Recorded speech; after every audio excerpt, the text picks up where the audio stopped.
Boa noite, gente. Eu gostaria de começar me apresentando. Eu sei que muitos de vocês não me conhecem, porque eu me mudei em uma hora não tão boa. Eu cheguei em São Paulo uma semana antes da quarentena começar, então eu não conheço quase ninguém, mas para mim é uma honra estar aqui, é um grande privilégio, e eu estou muito feliz e ansiosa de poder conhecer todo mundo quando tudo voltar. Bom, o meu nome é Ana, eu vou me apresentar, né? Meu nome é Ana. A minha última cidade foi Florianópolis, eu vim de Florianópolis, eu servi a base missionária FHOP por quase 5 anos. Então, é de lá que eu tenho vindo, e meus pais moram aqui pertinho, então estou acostumada com São Paulo. E hoje foi me dado o encargo de continuar a sequência.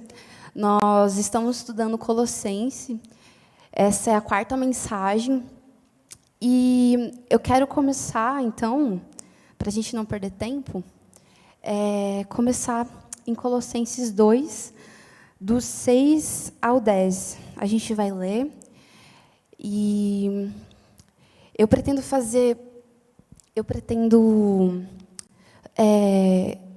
entrar nesses versículos de uma forma mais positiva e tirar alguns dos ensinamentos.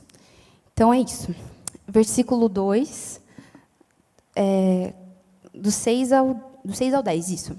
Portanto, assim como recebeste Cristo, Jesus, o Senhor, também andai nele, arraigados, edificados e confirmados na fé, como fostes ensinados, sempre cheios de ação de graça.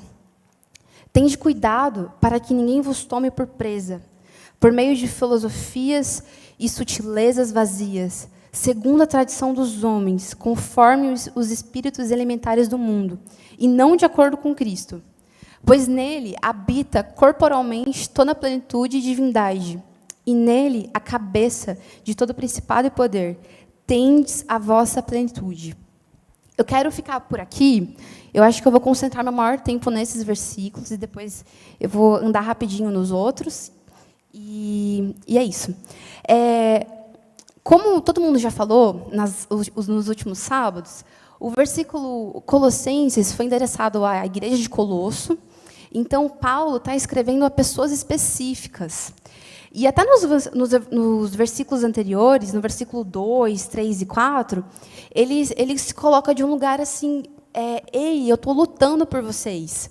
Eu tenho pensado em vocês, eu quero cuidar de vocês, eu tenho orado por vocês de forma incessante, e eu também quero exortar vocês da melhor forma de se viver.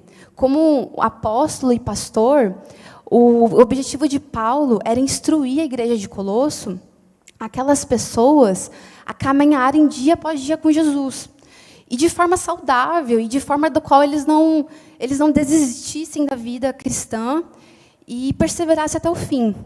Então, essa é a primeira coisa. Paulo ele tem esse cuidado, e ele começa o versículo 6, falando bem especificamente assim: ora, como recebeste Cristo Jesus. Ele está falando para pessoas, o povo de Colosso, a carta da onde foi endereçada, as pessoas que receberam essa carta, eram pessoas que já tinham recebido Cristo Jesus. Eram pessoas que já tinham aceitado Jesus como Cristo, tinham assumido Ele como Senhor e Salvador. Então, não era para qualquer pessoa que ele estava falando, eram pessoas específicas. Eram pessoas que já tinham aceitado Jesus. Então, ele começa falando para essas pessoas: vocês receberam Cristo, o Senhor. Então, ele lembra a respeito de quem é Jesus Cristo. A partir do momento que nós aceitamos Jesus como nosso Senhor e Salvador, Ele está acima de nós. É o momento que nós deixamos de fazer aquilo que nós queremos fazer, seguir as nossas vidas, as nossas vontades, e nós obedecemos Ele, porque nós entendemos que Ele é nosso Senhor. Então, Paulo ele também lembra a igreja de Colosso sobre isso. Ei, não se esqueça que Cristo, vocês aceitaram Ele, e Ele é o Senhor de vocês. Então, a resposta ao senhorio, quando alguém está sobre nós, é a obediência. Nós precisamos responder em obediência. Então, eu estou aqui falando com vocês que estão em casa, mas eu acredito que cada um de vocês pelo menos eu acho que é a grande parte. Se você nunca aceitou Jesus, no final eu vou fazer uma oração, mas eu acredito que a grande maioria de vocês já tomaram esse primeiro passo. Vocês são pessoas que aceitaram Jesus, já confessaram Ele em algum momento da vida de vocês como Senhor e Salvador. Então, ele fala aqui, vocês receberam, então vocês aceitem Ele. Obrigada. Então, vocês recebam Ele como Senhor, viva de acordo como Ele é o Senhor de vocês. Então, obedeça. A resposta ao senhorio é a obediência. Vocês precisam obedecer. Obediência mesmo, dia a dia. E ele finaliza o versículo 6, portanto, já que vocês aceitaram Jesus, já que vocês reconhecem que Ele é o Senhor sobre vocês, Ele está acima de vocês, ande nele. E a palavra andar, ela, no hebraico, ela é uma palavra, é ação, é algo prático. Então, Paulo está convidando a igreja, Colosso, a andar de forma prática em Jesus. Então, eu falo Colosso, mas eu estou falando para mim e para você aqui, de que um dia nós aceitamos Jesus, nós entendemos que Ele está acima de nós, Ele é nosso Senhor, e nós precisamos andar nele. A gente ouve isso, a gente sabe disso. Eu acho que a maior parte dos cristãos, hoje em dia, sabe que eu preciso andar, e conhece muito bem a teoria. Andar com Cristo é orar, eu preciso orar, ter tempo com Deus, porque eu conheço Ele, eu preciso jejuar, porque eu entendo a minha necessidade, entendo o quanto eu preciso dEle, eu preciso ler a Bíblia, eu preciso andar, ter comunhão com outras pessoas da igreja. Todos nós entendemos isso de forma prática. E é um absurdo de quanto a gente entende muito, até demais. A gente, às vezes, entende tanto que a gente é capaz de ensinar outras pessoas a respeito disso. Tipo, você quer andar com Deus? Faça isso, faça aquilo. Vá para esse lugar. Mas, de forma prática, muitas das vezes a gente não faz isso. Vira só uma teoria. E Paulo está exortando a igreja de Colosso, tipo, parem de ficar só na teoria. Ande de forma prática com Deus. É dia a dia. Submeta a vida de vocês a Ele, ao ponto que todos os dias vocês vão ver com Ele, não só a teoria. Ou não só uma vez na semana, no dia que vocês se reúnem, no caso, o culto. Não façam isso. Porque isso é teoria. E o que Jesus quer de nós é obediência, é algo prático. E talvez não, com certeza, isso vai custar algo de nós. O fato de nós termos aceitado Jesus vai exigir de nós uma responsabilidade. Nós precisamos abraçar essa responsabilidade. É a mesma forma, assim, um exemplo é pequeno, mas quando eu entro na faculdade, eu entro na faculdade, eu preciso estar de acordo com tudo que é proposto. Eu preciso estar nas aulas, eu preciso estudar, eu preciso fazer prova, porque senão no final eu não vou ter o diploma. E a vida com Jesus também tem uma recompensa. No final eu vou ter Ele, gente, isso é demais. Então, só que a gente precisa assumir essa responsabilidade. E era isso que Paulo estava falando. Vocês aceitaram Jesus, mas assumam a responsabilidade disso no dia a dia, de forma prática. Não finjam que vocês têm Jesus só na teoria, mas vivam isso, ande com Ele. E aí, no versículo 7, ele, de outras formas também mais práticas, ele mostra isso, que nele vocês têm que estar arraigados, edificados e confirmados em fé. Então, eu acho que, de forma bem rápida, assim, o arraigado a gente pode simbolizar como uma árvore. A árvore, a gente vê o fora, mas ela tem raízes. O arraigado é sobre aquilo que não se vê, aquilo que está dentro, aquilo que a gente faz, talvez, não diante dos olhos dos homens. Então, nós precisamos estar arraigados em Deus. As nossas raízes precisam ser fortes. Quanto mais fortes elas forem, quanto mais fortes a raiz da árvore ela é no solo, quando vinha um dia mau, quando vinha a tempestade, quando vinha as pragas, enfim, não vai derrubar essa árvore, porque a raiz dela está tão funda, tão funda, tão funda, que ela tem o alimento que ela precisa. O vento não vai derrubar.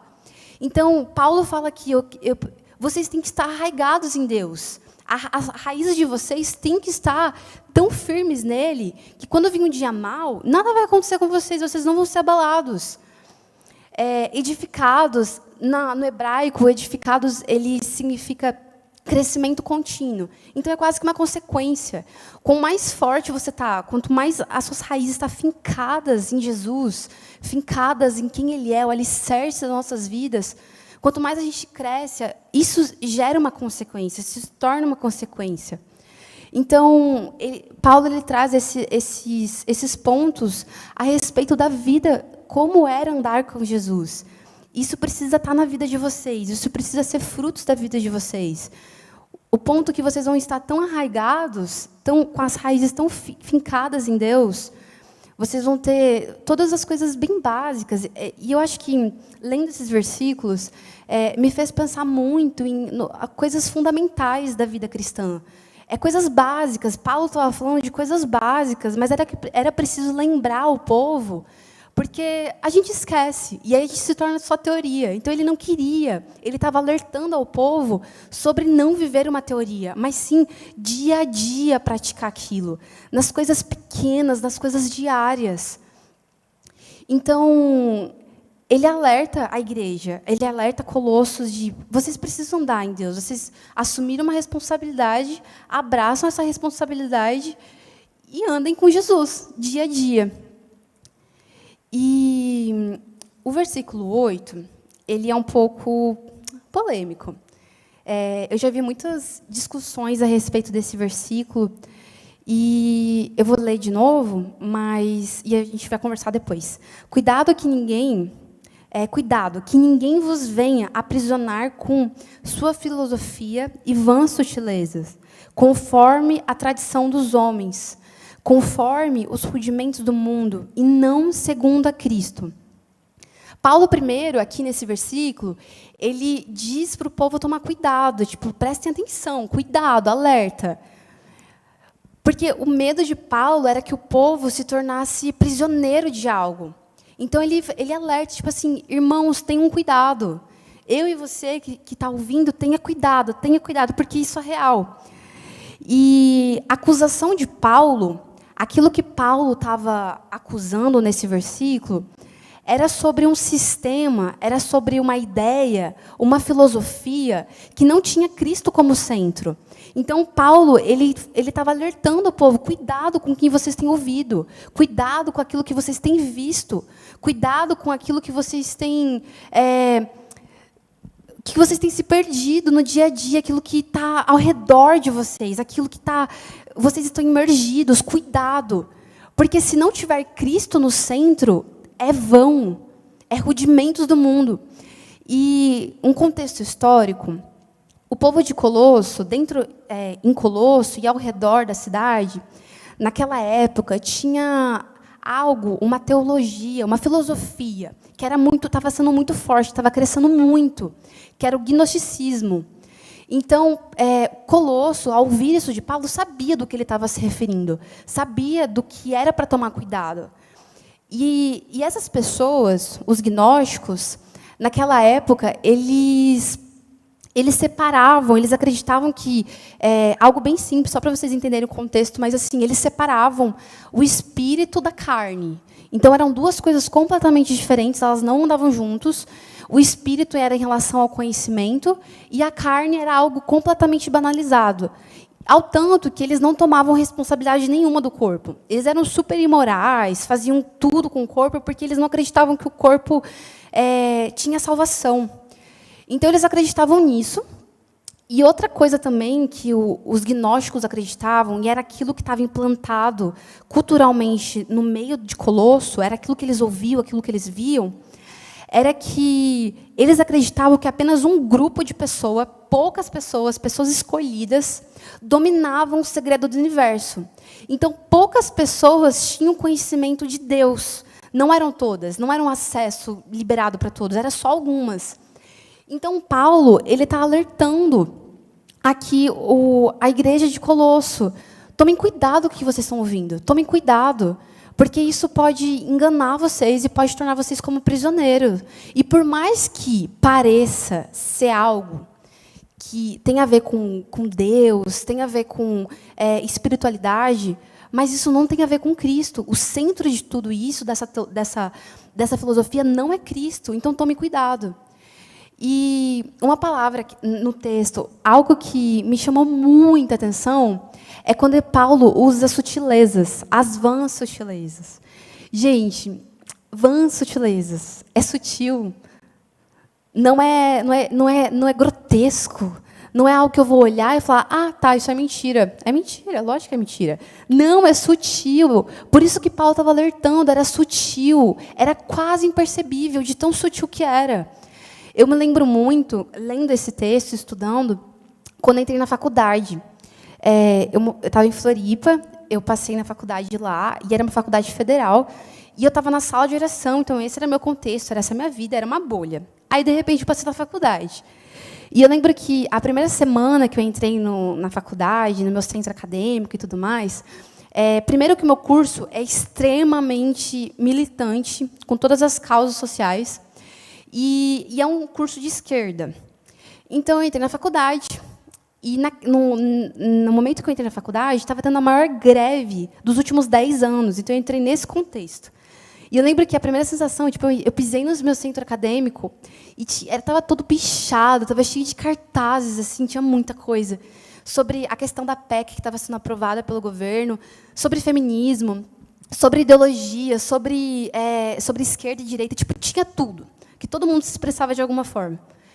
E não só para piorar, tipo assim, além de todo esse contexto, dentro do meu curso, o meu curso especificamente, o pessoal que entrou comigo, eram pessoas, mais de 50%, eram pessoas que estavam na segunda graduação. Eram pessoas muito inteligentes, eram pessoas que já tinham feito psicologia, história, filosofia.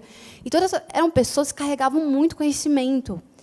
E eu lembro que, por conta de estar em greve, a gente só fazia roda de conversa, a gente falava sobre a PEC, falava sobre outras coisas que estavam acontecendo na atualidade.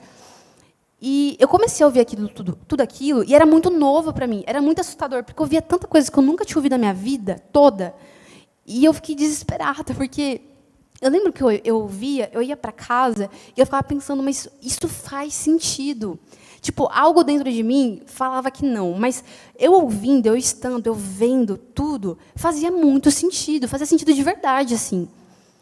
E aí, no final da semana, depois que passou uma semana, eu entrei em contato com 2 pessoas, tipo, eu pedi ajuda, pessoas que já tinham estudado em faculdades, com um curso muito parecido com o meu. E eu pedi ajuda, eu falei, eu preciso de ajuda porque eu não sei mais o que é verdade. Eu fui ensinada a minha vida toda sobre algo, mas eu estou ouvindo coisas que fazem sentido e que são muito parecidas. Então, eu não sabia, dentro da faculdade, eu não sabia me posicionar também por conta disso. Quando tinha as discussões, eu não sabia nem o que falar.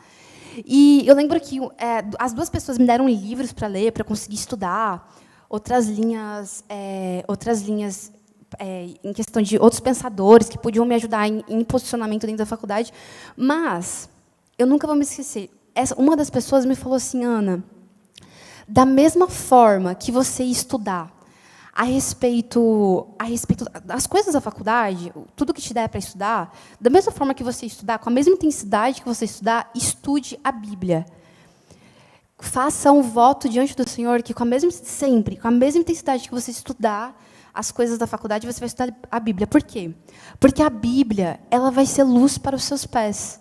Ela vai trazer luz para quando você não saber para onde ir, em relação a se posicionar, a escolher o que é falso e o que não é. E eu lembro que, quando eu ouvi isso, tipo, eu guardei isso no meu coração, e foi isso que eu fiz, inclusive. Então, Paulo, ele está alertando sobre as vãs sutilezas, aquilo que é sutil, aquilo que, como eu disse, é quase imperceptível, tipo, é assim, ó. E como que a gente descobre? Qual é a forma de descobrir o que é falso? Qual é a forma de descobrir aquilo que é mentira, aquilo que é falso? É a gente sabendo a verdade. A verdade é a única forma de combater o que é mentira. Porque se eu sei a verdade, quando a mentira vir, eu vou conseguir falar, não, pera, isso é mentira. E quanto mais eu saber da verdade, quanto mais eu vou conseguir saber quando é muito sutil, quando é tipo assim, é muito, muito, muito sutil. Então, nós precisamos muito conhecer a verdade. Porque isso é no contexto de Paulo, eu falei sobre o gnosticismo, era aquilo que a igreja estava vivendo, mas hoje também nós vivemos isso. Quantas ideologias, quantas filosofias, quantas teologias têm sido pregadas? com aquilo que não é pautado, na verdade, que não tem Cristo como centro de tudo. E como eu vou descobrir que Cristo não está no centro, que Jesus não está no centro? Se eu saber a verdade, eu tenho que estudar, é a Bíblia. A Bíblia fala a respeito dele, fala sobre quem ele é, o que ele pensa e sobre quem eu sou. Eu preciso estudar a Bíblia, senão eu não vou conseguir diferenciar aquilo que é falso. Paulo ele exorta Colossos sobre isso. Vocês precisam conhecer a verdade. Vocês precisam se conter na verdade, estar na verdade, porque é ela que vai libertar vocês da mentira. É ela que vai falar o que é falso e o que é verdadeiro. E hoje é muito fácil, a gente está no meio de tanta coisa. E são sutis ao ponto de que, cara, fala sobre o amor. Fala sobre o amor. E, Deus é amor. Tá bom, ele é amor, mas ele não é só isso. Existem muitos atributos a respeito de Deus, além do amor. Existem muitas facetas de Deus no amor. Então, se nós não conhecemos a verdade, a gente pode ouvir qualquer coisa e abraçar como nossa verdade, sendo que não tem como centro de tudo Cristo. Isso é tão difícil, porque se nós não abraçamos a verdade, que é Cristo, se nós fomos enganados, se tornarmos prisioneiros daquilo que é mentira, daquilo que é sutil, o nosso caminho só vai ser um. E pensou a gente viver uma vida toda acreditando em algo que não é verdade. Nós precisamos, eu e você, nós precisamos conhecer a Bíblia de verdade. Nós precisamos saber aquilo que Deus pensa sobre os assuntos do mundo. A Bíblia é super atual, a gente precisa ler. Ela tem respostas para tudo. Algumas coisas ela tem uma resposta mais explícita, outras não tanto, mas ela tem resposta. Nós precisamos nos apegar à verdade, porque senão qualquer vã sutileza, qualquer pequena coisinha do mundo pode nos desviar para aquilo que não é a verdade. E Deus, Ele deseja que nós caminhamos na verdade. Porque a verdade nos liberta. A verdade nos faz estar perto dEle. Se nós conhecemos a Bíblia, nós conhecemos quem Ele é. E automaticamente nós estamos perto dEle. Então nós precisamos conhecê-lo através da Bíblia. Nós não podemos mais banalizar isso.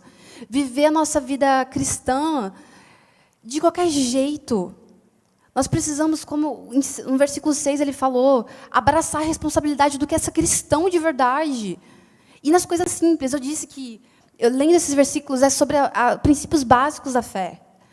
Mas é isso, simples, que tem tanta gente se perdendo, simples, que está fazendo tantos, abraçar aquilo que não é verdade, aquilo que não é sobre Deus, sobre quem Ele é de fato. Então, Paulo, ele exorta nesse versículo sobre essa questão. Vocês vão identificar aquilo que é falso se vocês conhecerem a verdade. Então, conheçam a verdade. Ela está disponível a vocês. Ela está completamente disponível a vocês. No versículo 8 e 9, ele fala: portanto, nele habita corporalmente toda a plenitude da divindade. Nele também estáis aperfeiçoados. Ele é o cabeça de todo principado e potestade. Nesse versículo, que é basicamente o tema da pregação, fala de que em Cristo, em Jesus, nós temos toda a plenitude.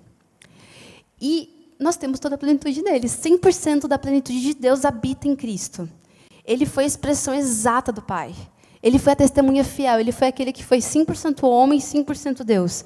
Mas, além disso, ele foi o nosso mediador. O fato dele ter sido o nosso mediador diante de Cristo, ele se colocou, ele foi uma ponte. Hoje nós temos acesso a Cristo por conta dele. Então, por conta dele ser o nosso mediador, hoje nós podemos experimentar a plenitude. Nós podemos experimentar a plenitude de vida diariamente, viver a vida com Ele. Uma jornada cristã, vamos andar com Ele. E também experimentar a plenitude, porque por meio dele nós temos isso. Então, até mesmo naquela época, para Colosso, que tinha os gnósticos que acreditavam que só um grupo de pessoas tinha a revelação, só um grupo de pessoas podia ter acesso a isso, Paulo está falando nesse versículo: ei, Cristo morreu por todos vocês, e todos vocês têm acesso. Não são só alguns, são todos vocês. Todos vocês. E é ilimitado esse acesso. Vocês podem, se vocês quiserem mais, vai ter mais. Se vocês se satisfazerem com o que vocês tiverem, vai ter mais. E muitas das vezes, eu não sei você, mas eu já fiz isso. A gente, às vezes, olha para algumas pessoas e acha que talvez só elas podem alcançar algum nível com Deus, sabe? Tipo, um nível de vida com Jesus. Ah, aquela pessoa, ela é uma pessoa que super conhece a Bíblia porque ela é um pastor, né? Ele tinha que conhecer, afinal de contas, ele é um pastor. Ah, aquela pessoa tem tipo uma super devoção com Deus, sabe orar, sabe falar com Deus, sabe ouvir Deus, porque ela é uma missionária. Ela é missionária, ela tem que saber fazer isso. Então, esse acesso é dela, porque ela separou a vida dela para isso. E não, gente, não, não e não. Todos nós podemos ter acesso a Deus de forma ilimitada. Todos nós podemos ter acesso ao Pai, ter acesso ao Filho, ter acesso à plenitude de Deus de forma ilimitada. Basta a gente sair da nossa zona de conforto, achar que é para alguns, e abraçar a responsabilidade, volto do versículo 6, abraçar a responsabilidade do que é ser cristão de verdade, caminhar dia após dia com Cristo. Todos nós temos esse acesso, todos nós podemos conhecê-lo, todos nós podemos ter experiências com Ele. Todos nós podemos ser conhecedores da Bíblia, não é só para quem prega, não é só para pastor ou líder, não, todos nós. É um dever nosso. Nós precisamos nos atentar às coisas básicas. A gente tem que deixar de lado a teoria que talvez a gente saiba tanto e praticá-las. Todos nós temos acesso a isso. Eu vou falar de novo porque a gente precisa desejar, a gente precisa correr para isso. Paulo, ele lembrou a igreja de Colosso sobre isso, porque eu acredito, eu penso, né, que o desejo de Paulo é que eles corressem para esse lugar a partir dessa revelação. Se eu tenho acesso, um grupo específico fala que só alguns têm acesso, mas você está dizendo que eu tenho acesso completo, eu vou correr para isso. Eu quero esse Jesus, eu quero aquilo que é sobre ele, eu quero experimentar a plenitude dele, já que eu tenho acesso.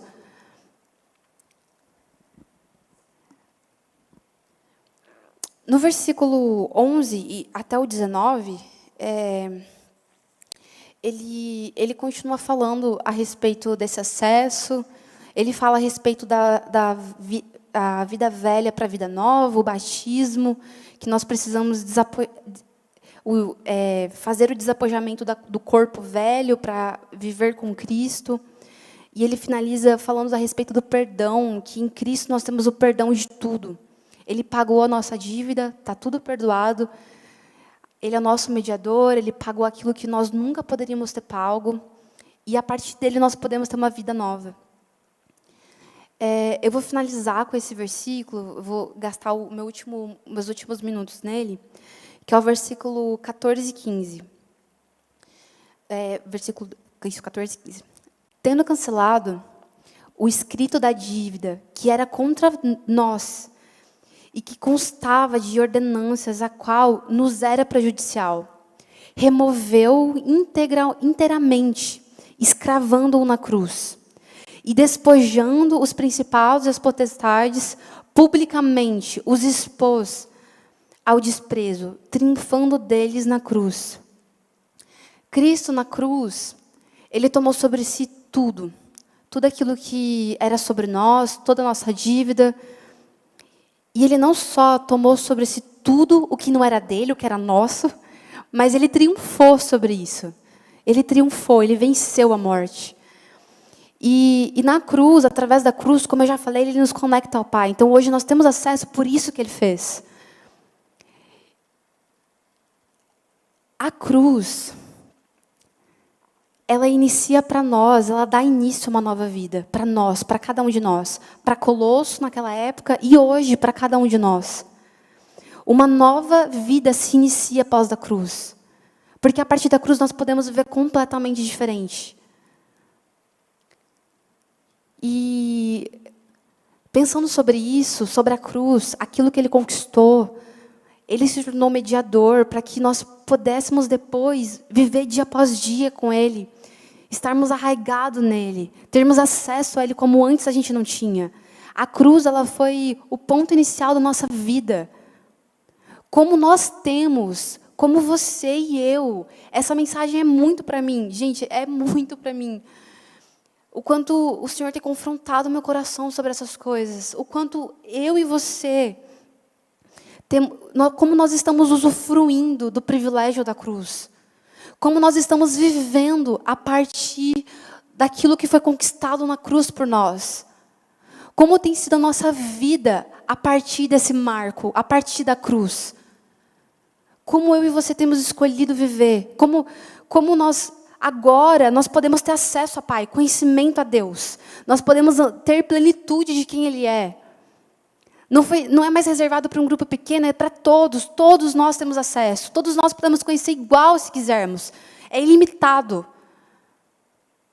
E nós temos esse encargo que a gente aceitou Jesus, exige uma responsabilidade, nós temos agora a andar todos os dias, dia após dia, cotidianamente, em direção a Ele.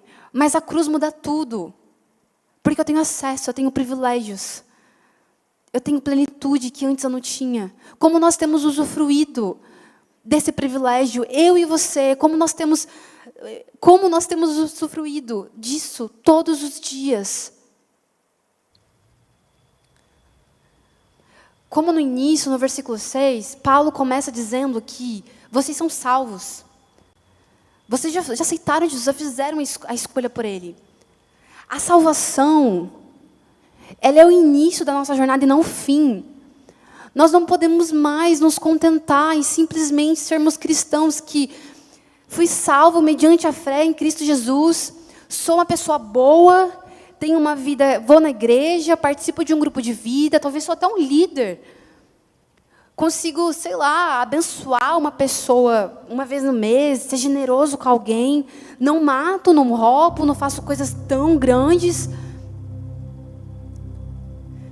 Mas nós não podemos nos contentar em simplesmente parar a nossa vida. Esse é o ponto final. Fui salvo, sou uma boa pessoa, ponto final. Não! Existe muito mais. Existe muito mais. E nós não podemos simplesmente nos contentar com, nos contentar. Nós não podemos nos acomodar na nossa zona de conforto em relação àquilo que eu posso fazer com o cristianismo que eu quero levar, como eu quero viver o cristianismo. É ilimitado, Ele venceu tudo, Ele conquistou esse presente para nós. Nós podemos ir além, mas muitas das vezes a gente escolhe se apegar à nossa zona de conforto, nós nos acomodamos com o nosso evangelho, nos acomodamos com o simples fato de sou salvo, sou uma boa pessoa, não causo mais mal a ninguém. E ponto final, acabou. Não! A salvação é o início da nossa jornada e não o fim. Nós precisamos ir além, nós podemos conhecer Cristo. Sem fim, nós podemos conhecer Jesus. Sem fim, não há limitação para isso. E por que a gente tem se apegado a viver tão pouco com Ele? O porquê?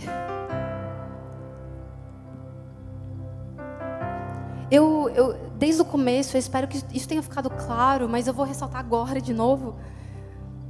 É que eu não estou falando de um estilo de vida, de ser cristão, de andar com Cristo de uma forma extraordinária. Viver isso assim, diante das pessoas, diante de uma plataforma,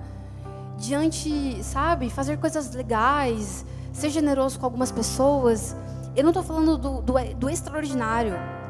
Eu estou falando do ordinário, daquilo que é dia a dia, daquilo que é simples, daquilo que talvez ninguém vê, daquilo que está sobre a sua mente, como a sua mente tem se comportado, o que você tem pensado sobre você e sobre o próximo, sobre pensamentos de inveja, de comparação, pensamentos de pecado, sobre o seu coração, a intenção do seu coração quando você faz algumas coisas ou deixa de fazer, o quanto você tem escolhido não ser radical, não se jogar a Jesus, porque eu prefiro estar na minha zona de conforto, aqui é mais confortável. Eu não quero abrir mão disso. O quanto você tem escolhido estar num lugar confortável, ao invés de abraçar o entendimento da cruz e viver de forma integral, viver de todo o seu coração, de toda a tua alma e de todo o teu entendimento para Cristo. Como eu falei, não é sobre coisas grandes, não é sobre estar aqui falando com muitas pessoas, é sobre aquele lugar que ninguém está vendo. É como eu posso render obediência a Deus nos pequenos lugares, viver a minha vida entregue à cruz. Eu sei da cruz, eu lembro da cruz, eu entendo sobre a cruz, e isso vai remeter automaticamente um dever de me jogar em devoção a Deus. De tudo que eu fizer, das pequenas coisas, aquelas que ninguém vê, as maiores, eu vou fazer de forma integral, completa.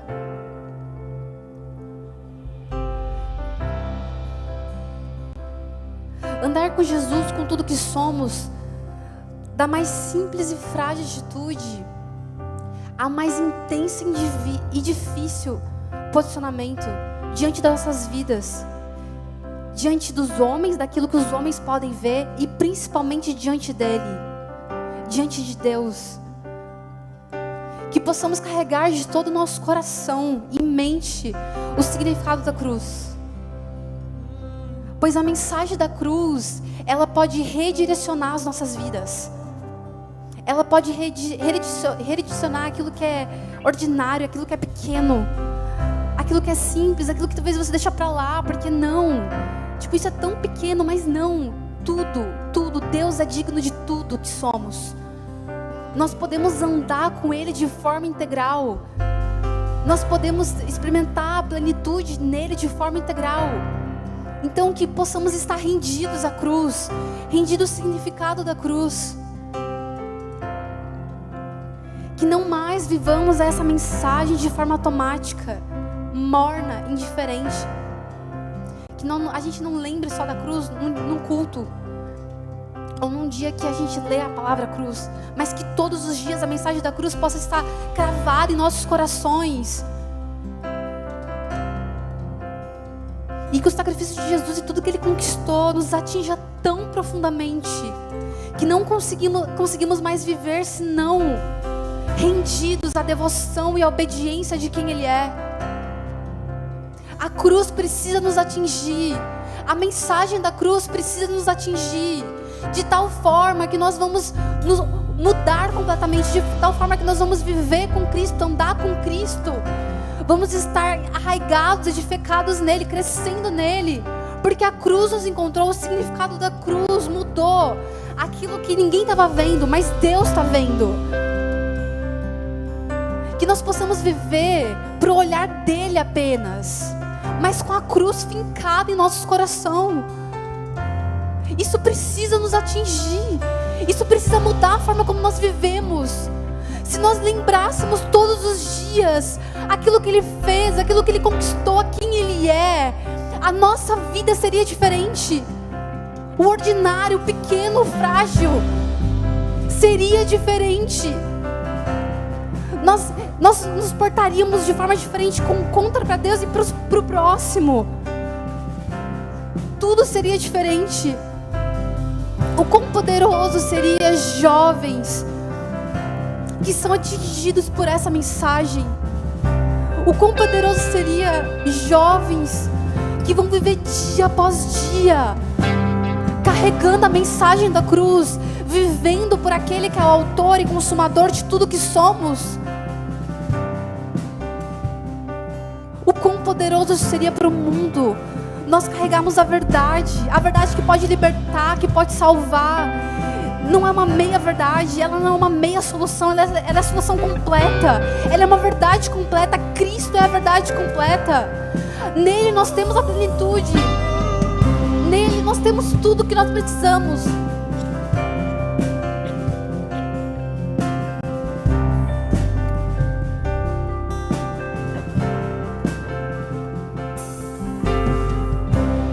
Fez um caminho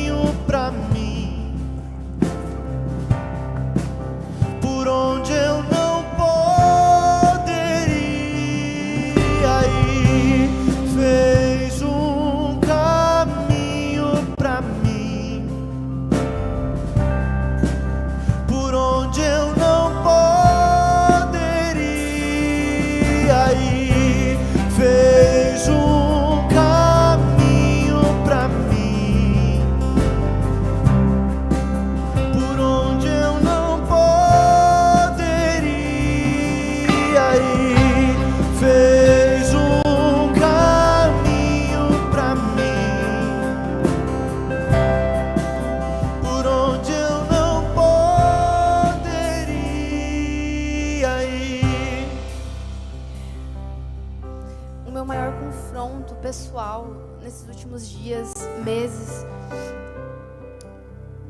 é sobre eu conseguir carregar um coração, uma vida completamente convertida ao Senhor. Não apenas salva, não apenas sou salva, mas tudo que eu sou, completamente convertido, rendido a Jesus.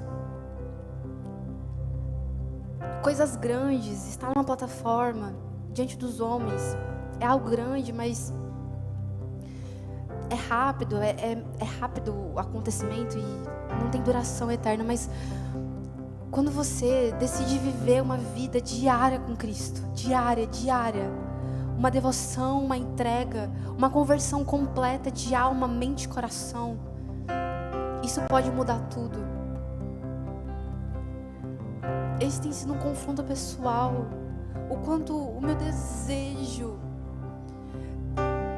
é que tudo que eu sou, toda a minha mente, todo o meu coração, todas as minhas ações, todos os meus pensamentos, tudo que eu faça, como eu uso meu tempo, como eu escolho usar meu dinheiro, como eu escolho usar tudo que eu sou, estar completamente rendido a Deus, rendido a quem Ele é, rendido à cruz. E essa tem sido a minha oração pela minha geração, porque eu sei que isso pode impactar o nosso mundo, o mundo que nós vivemos, e muito mais do que isso impacta o coração de Deus. O meu maior desejo é estar diante de Deus, diante de Cristo naquele grande dia, olhar para Ele, olhar para aquele que eu esperei a minha vida toda, mostrar as minhas mãos e mostrar aquilo que eu fiz, e poder mostrar aqui de todo o meu coração, de toda a minha alma, com toda a minha devoção, eu rendi tudo a Ele, tudo, as pequenas coisas, o meu tempo, as minhas amizades, o meu dinheiro, a minha vida por completo, porque Ele era digno. O quanto eu espero esse dia.